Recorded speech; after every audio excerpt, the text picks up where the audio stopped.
right, in this edition of the 6 p.m. newscast on Equinox Television, residents of Ngembe in the Limbe 2 subdivision say they do not have access to water and electricity, and also tension continues to mount at the Fecafoot head office in Yaoundé Central region of the country as John Beginning Day wants to make himself president, and the U.S. President Barack Obama has consulted with presidents of Supreme Courts from 12 African countries. And our guest tonight, a foreign policy expert, looks at its implications on Africa's democratization process. These are our major headlines, details and more just in a moment.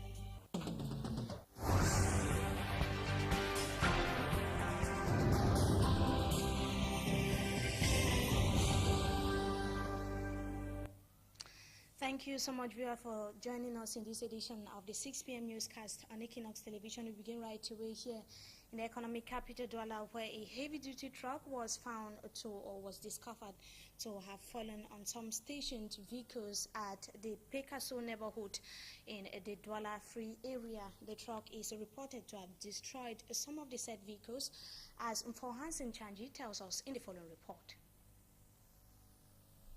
Eyewitnesses confirmed this heavy-duty truck was avoiding a collision with a private car. After succeeding, the driver lost control and went off the road. The truck failed, letting loose a container that found itself crashing on station vehicles. Some of these vehicles, like this taxi, were destroyed beyond repairs. The two occupants of the truck, the driver and his assistant, both refused to comment. This eyewitness says he met the truck driver early Friday morning at about 4 a.m. who told him he was struggling to avoid an accident with a private car before losing his track. The private car is said to have continued its journey without any crash. Nobody died nor sustained injury. For Hansen Chanji, the reporting, and some heads of local administrative office in Limbe are complaining of poor infrastructure and rising insecurity in the area, and they are saying that it is a major loophole on their day-to-day activities. They were speaking during the meeting tour of the divisional officer for Limbe 1, as Davison Maimo tells us in the following report. It is the maiden tour of the divisional officer for Limbe 1 subdivision, Epale Serafin, to services within his jurisdiction. The divisional officer is being informed how officials of this state institution are battling with thieves engaged in the stealing of telephone cables, thereby rendering some customers without telephone lines. Our cables have been stolen all over Limbe. Up to now, they are still stealing the cable. We have tried to inform the police, the gendarme, but sometimes we'll see that they help us to catch some of the half cable that have been stolen along the path where they see them. So they are cutting my overhead from the RPC. From the RPC, we try to connect some people that their distance are a bit shorter, because there are some people the distance are almost 1 kilometer. That without the cable, that with the small material that we have, we connect those that we can connect.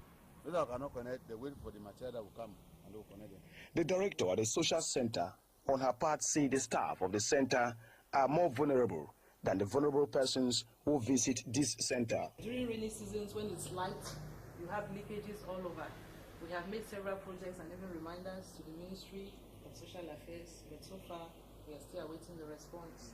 Sometimes even the clients that we handle their cases, they get missing, because when they come here, they look at the structure, they wonder if it's an office.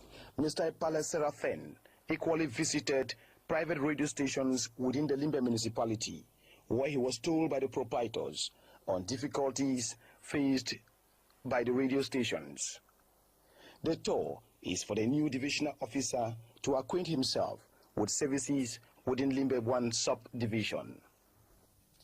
We stay with you, Davison Maimo, in Limbe Southwest region of the country to talk about inhabitants of Ngembe, a locality in the Limbe 2 subdivision, who are decrying the absence of basic social amenities in the area. They say that they do not have access to potable water and electricity. They were speaking as well during the tour of the divisional officer for Limbe 2, as Davison Maimo, you tell us in the following report. According to the Secretary General to the Ngeme Traditional Council, the village, just like other villages within Limbe 2 subdivision, is faced with similar problems. We have problem of water, electricity, and social problems. So since we have tabled all the problems to the divisional officer who is present here today in Ngeme, with other administrators, and we handle the situation. The divisional officer, Donga Emaran, expressed satisfaction that one of the inhabitants opted to build a speed break to curb with a series of accidents along the village road, which is a highway to Sonora and West Coast. Je suis engagé à placer au moins un speed break qui vaut 4 millions de francs pour la population. At Mukundange, the headquarters of the subdivision, inhabitants of Mbombende and Mukundange came out in their numbers to welcome the divisional officer. Once more, his message is being reiterated. The land surrendered by CDC and the state of Cameroon to your community is not given to you for the purpose of selling plots. These lands should also be used for agriculture and resettling camp of young natives. The question and answer part of the visit went unnoticed as the population is interested in the chieftaincy issue and the sales of land surrendered to the village by CDC, which they have been asked not to speak of it by the divisional officer for Limbe 2 subdivision. Meantime, sanctions await contractors who fail to respect the deadline for the award of contracts and execution of their projects. As far as the 2013 investment budget is concerned, we are in Buea, Southwest region of the country. Officials of the Southwest Regional Delegation of Public Contract were speaking during an evaluation meeting where the various stakeholders were accused of having violated the law on public contract. Abuya-based correspondent Derek Jato tells us more in the following report. This is not the first time a meeting is being convened in this conference hall of the Southwest Regional Delegation of Public Contracts. But today's meeting is different. So we have to fish those people out who have not been doing the right thing and stamp them out without any fear of favor. Someone is not performing his or her function as to the text governing the procedure of the launch, award, and execution of public contracts. We have realized that the various stakeholders are not respecting these deadlines, and if we do a calculation of the first contracts that were awarded from the reports of the regulator, we realize that those contracts they have not yet been signed or notified. The Southwest Regional Delegate of Public Contracts, Shea Tobias Mbowe Babom, has noticed these lapses. And we had problems with some technical sub-analysis committees which were appointed.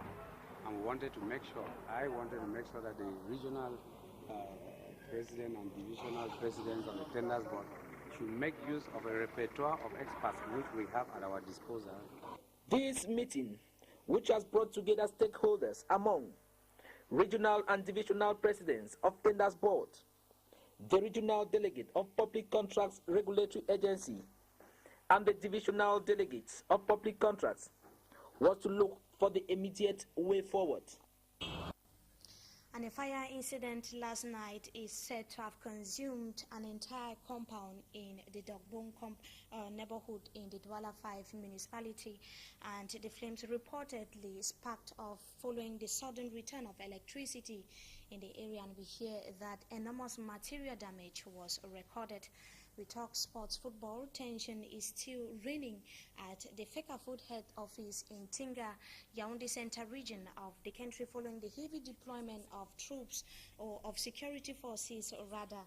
The move comes after John Beginning Day announced his installation today as president of the emergency committee following the cancellation of recent Fecafoot elections by the district commission. But Seydou Mbombonjoya of the Iya Mohamed led team is saying that he remains the interim president as long as the Supreme Sports Court has not responded to his appeal. On that note, we come to the end of this first segment of the news. Up next is Talking Point.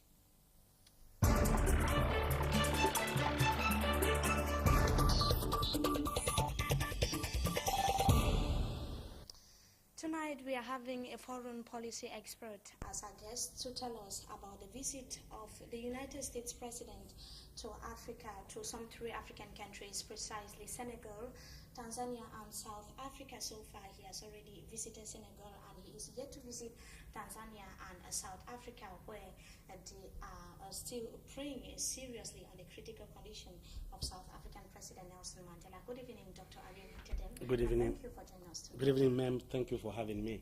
I earlier talked about the visit of the United States President to Africa. He so far has consulted with the civil society actors in Senegal and also some presidents of Supreme Court.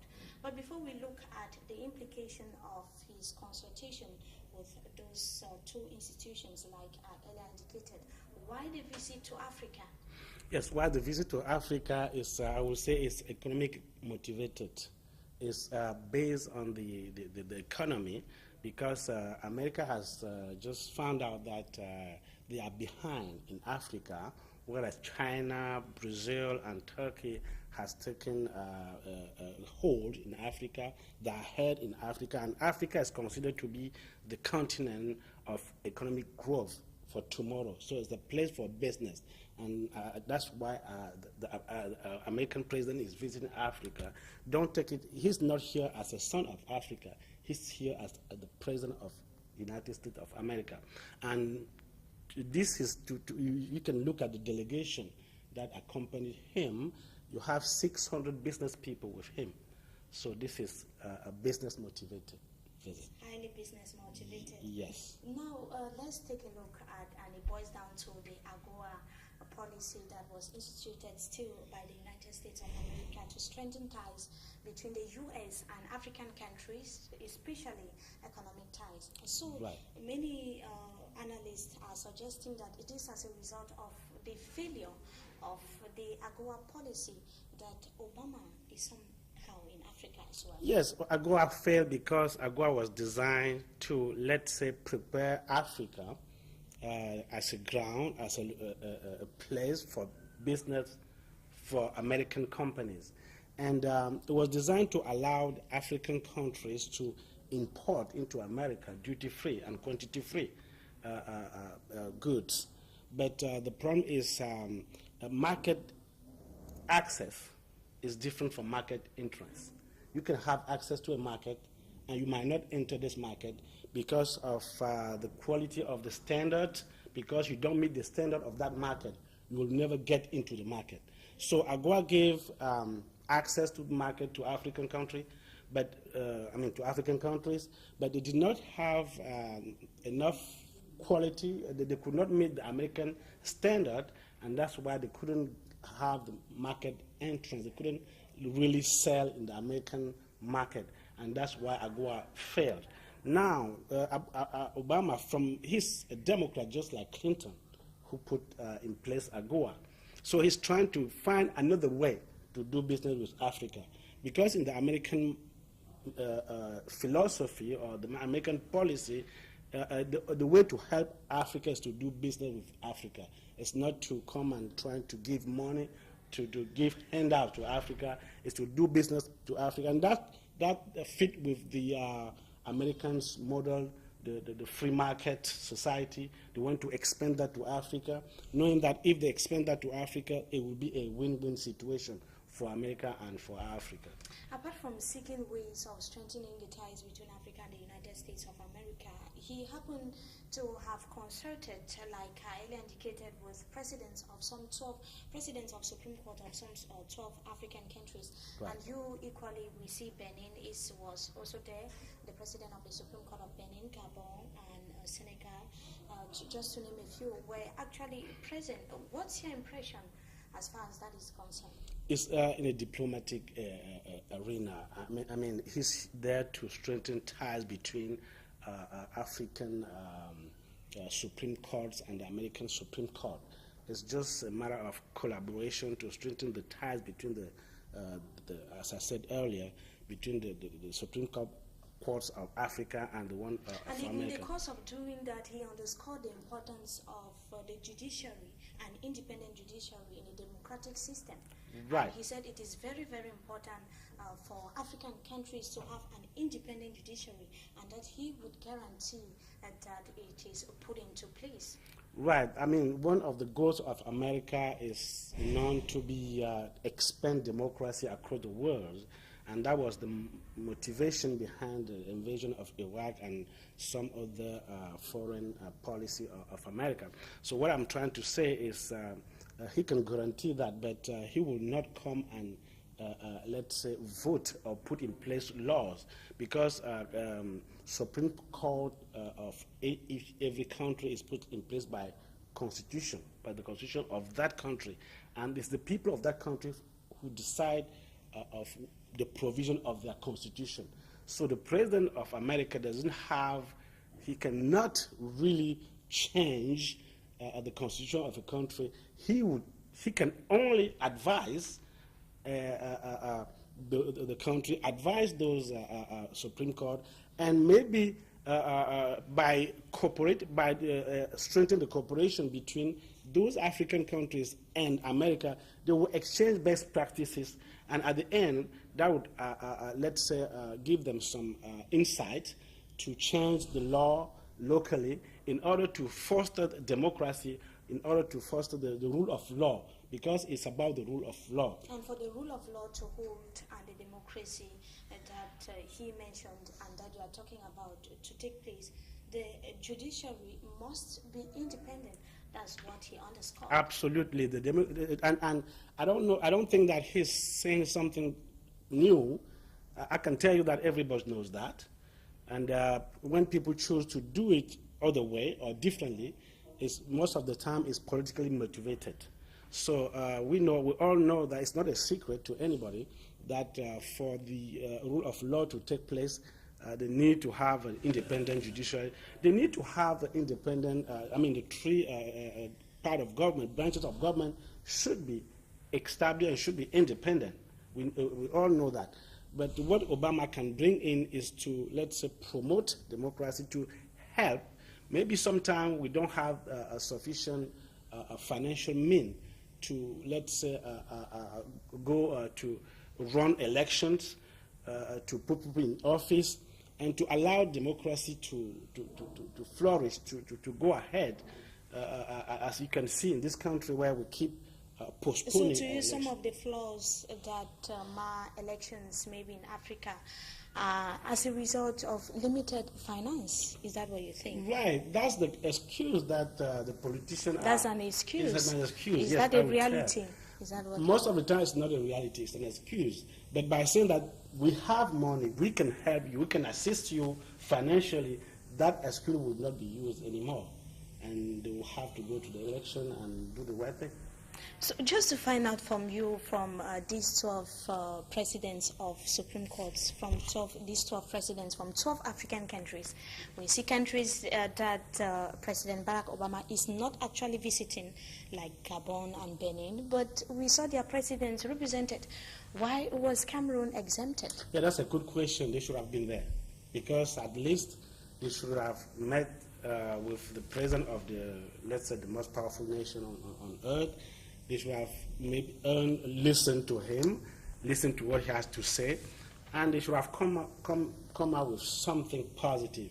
So not being there, I don't know. What kind of message does that portray? What kind of message? I think it's not an institutional meeting. It's not an institutional meeting. It's just part of the visit of the American president in Africa.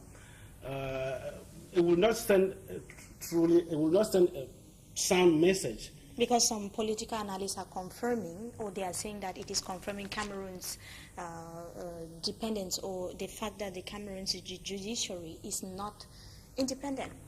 No, I don't think that by going there would be a proof that the Supreme Court or the judiciary is independent. Because many believe that it is influenced by the executive. Yes, it will not be a proof, because anyhow, in order for the president of the Supreme Court to leave the country, have to at least to have some kind of go ahead from the president of their country. And just meeting Obama will not be enough to tell if the judiciary is independent or not. It will not be enough because it's not institutionalized. It's just a visit, and it was not planned ahead of time. Maybe it's just a matter of calendar. Maybe those who were not there were busy doing something else. They were they have let's say conflict in their calendar. Maybe that's in their agenda. Maybe that's why they didn't go. They would have been very important. Exactly. There's no doubt. It would have been very important. The president of the Cameroon Supreme Court to be present. Yes, or at least to send somebody to represent him. And notwithstanding, does it portray any negative? Does it have any negative implications? Yeah, it could have. It could. Just like let's say in a diplomatic way, being absent in that kind of gathering is not good for the image of the country. At least they should have been there to sell the image of the country. At least to show the whole world that in Cameroon things are going in a good direction. What do you mean by it's not good? Maybe probably as a result of the fact that the judiciary has some problems, or because I don't understand. Yes, what I'm trying to say is, let's say when a gathering of this nature is called, and you have many African countries who are represented, at least it's good to go there and sell the image of the country and sell the image of the judiciary of the country, and maybe let's say listen to what the President of America has to say, and maybe trying to foster some kind of relationship between Cameroon and the United States in that area. Just to add that democracy was one of the key issues on agenda, apart from meeting presidents of Supreme Court from 12 African countries. President Barack Obama also met with civil society actors in Senegal, and he also underscored the importance of civil society actors in a particular country in hastening a country's democratization process. Do you think so? Yes, definitely. In order to, let's say, foster our democracy and the governance, we ought to have a free and fair election. In order for that to happen, we need the participation of all actors, and the civil society is one of the biggest actors when it comes to democracy in a country. And the civil society need to be given means to, let's say, reinforce the capacity, because to build the capacity, because the civil society is kind of less than an underdog when it comes to politics. The civil society in many countries, especially in developing countries, does not have enough means to contribute as it should.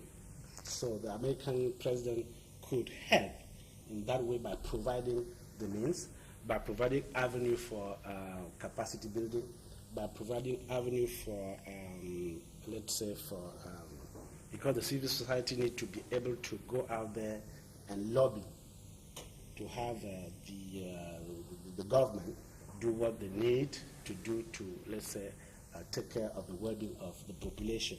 So in order to to put forward lobbying activities, they need means, they need financial means, they need to be trained, they need to have, they need to hire experts, and that costs some money, which they don't have, and the President of United States can help them in that regard. The importance of civil society actors in every country, as you are indicating there. And Barack Obama is coming to Africa, excuse me, pardon me, is coming to Africa at the time when AGOA has partially failed, and also relations between, especially business ties between Africa and the United States of America is questionable, inundated with China and other European countries that have inundated African markets. Yeah. So what would be the fruit of the visit? Do you see it maybe changing the situation? Oh yeah, they can change the situation because we have 600 business people in the delegation.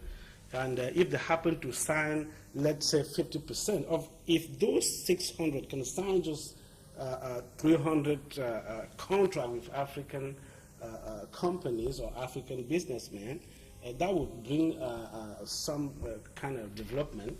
That would be good for for Africa or for those 3 countries, so they can turn ties around if things were planned ahead of time, if people were have the projects prepared ahead of time. Anyway, you will see some change tomorrow after this visit. Apart from talking about, we also called you within the context of the extension of mandates of municipal councillors in the country that followed a presidential decree that was signed on the 26th of June by Head of State Paul Biya, extending the mandates of municipal councillors in the country for another 3 months. Yes. That is going to start as from the month of August. Right. So many political analysts, they are questioning how the political calendar in the country would look like, and others are holding the view that it would affect the country's political calendar. Definitely, it's not good for our democracy. We should be able to set up a calendar and stick to it. And it's like changing the rule of the game when the game has started already. Because it's been 1 year or so since people were getting ready to go to election. And this takes away the power from the people. It takes away the power for the people to, let's say, reward and sanction and punish, because the municipal council that are in office today were elected for 5 years.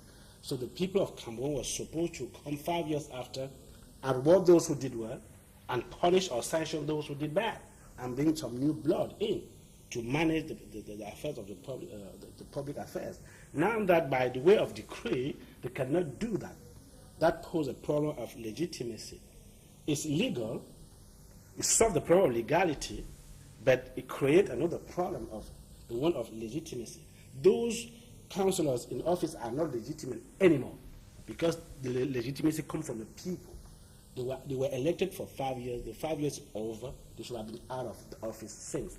Now we keep postponing it by way of decree. It's not good for us. So it ties with what some the UDC party officials are saying, that the regime in place is trying to secure more seats in upcoming elections in the country. Is that true?